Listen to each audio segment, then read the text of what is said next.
राम राम भाई सारिया ने। मैं आपका अपना भाई दिनेश कागड़ा। हमारे साथ हैं भाई वासिम इजमी। हेलो भाई वासिम अफगानिस्तान से है। मैं और वासिम भाई हम दोनों एक साथ पढ़े हैं। हमारा 20 से 22 का बैच था। हमने मास्टर डिग्री की है कंप्यूटर साइंस से। तो आज वासिम भाई स्पेशल मिलने के लिए पटियाला से रोहतक आए हैं। बिल्कुल। वासिम भाई पीएचडी कर रहे हैं पटियाला यूनिवर्सिटी से, जो है पटियाला में है और पंजाब में आती है।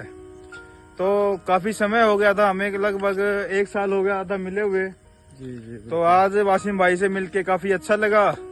और वासिम भाई से पूछते हैं कि वासिम भाई दोबारा से एमडीयू में आने पर आपको कैसा फील हुआ और पुरानी यादें दोबारा ताजा हुई या नहीं। आपसे पूछते हैं कि आपको एमडीयू में आकर कैसा लगा, और मेरे हिसाब से दोबारा आकर के आपकी सारी यादें ताजा हो गई होंगी। जी बिल्कुल बिल्कुल। हमें तो पास आउट होते हुए 3 साल हो गए, 20-22 के बाद से थे जी। और फिर हम मिल रहे हैं लगभग 1 साल के बाद। बिल्कुल। और बहुत खुशी हुई, मुझे बहुत अच्छा लगा आपसे मिलके, अपने पुराने यादों को दोबारा जिंदा करके, जैसे एक फ्लैशबैक होता है ना, तो बहुत सही लगा मुझे।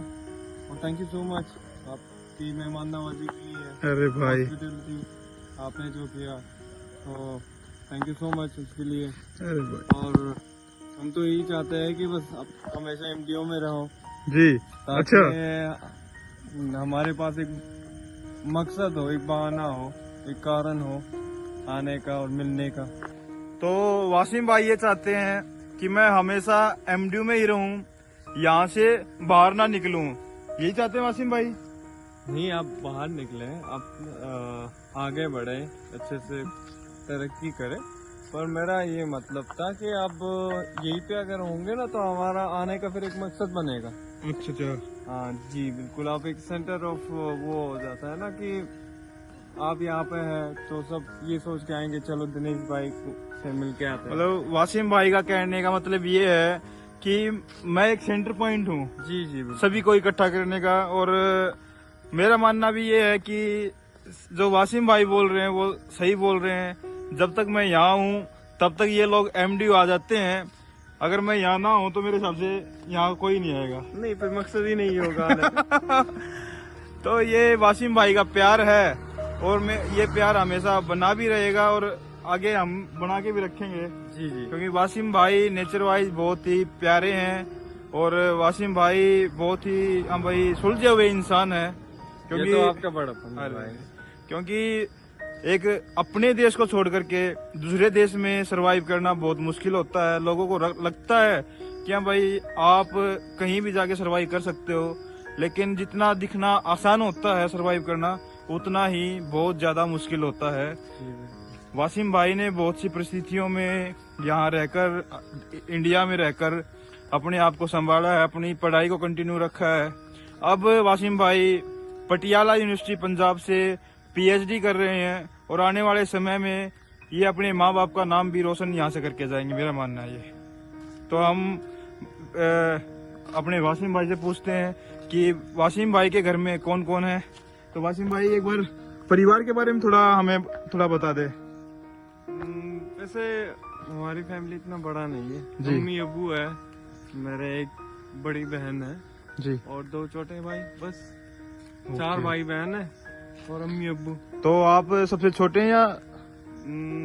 मेरे से 2 छोटे भाई हैं ओके। और एक बड़ी बहन जिसकी ओके। शादी हो रखी है। Okay okay.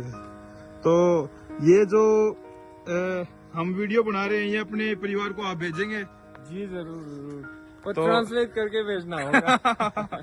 क्योंकि वहाँ पे हम भाई हिंदी मेरे हिसाब से नहीं समझी जाती। जी। तो हम वासिम भाई से रिक्वेस्ट करेंगे कि ये जो भी वीडियो है इसको ट्रांसलेट करके और अपने परिवार, अपने भाई बहनों तक पहुंचाए ताकि वो भी आपको खुश होते हुए देख सके।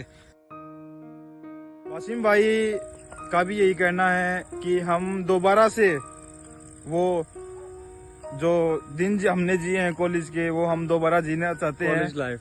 कॉलेज लाइफ, तो कॉलेज लाइफ के दोबारा दिन हम जीना चाहते हैं। और वासिम भाई कह रहे हैं कि दोबारा से जितने भी हमारे बैच के जितने साथी थे वो एक दिन इकट्ठा हो। स्पेशली वासिम भाई आपसे रिक्वेस्ट कर रहे हैं, वासिम भाई? जी जी वासिम भाई आपसे रिक्वेस्ट कर रहे हैं कि स्पेशल एक दिन सभी साथी इकट्ठा होकर के हम दोबारा से वही दिन जिएंगे। जिनके लिए पॉसिबल है, आई नो कि प्रैक्टिकली ये इम्पॉसिबल है कि हम कॉलेज लाइफ फिर से जिए।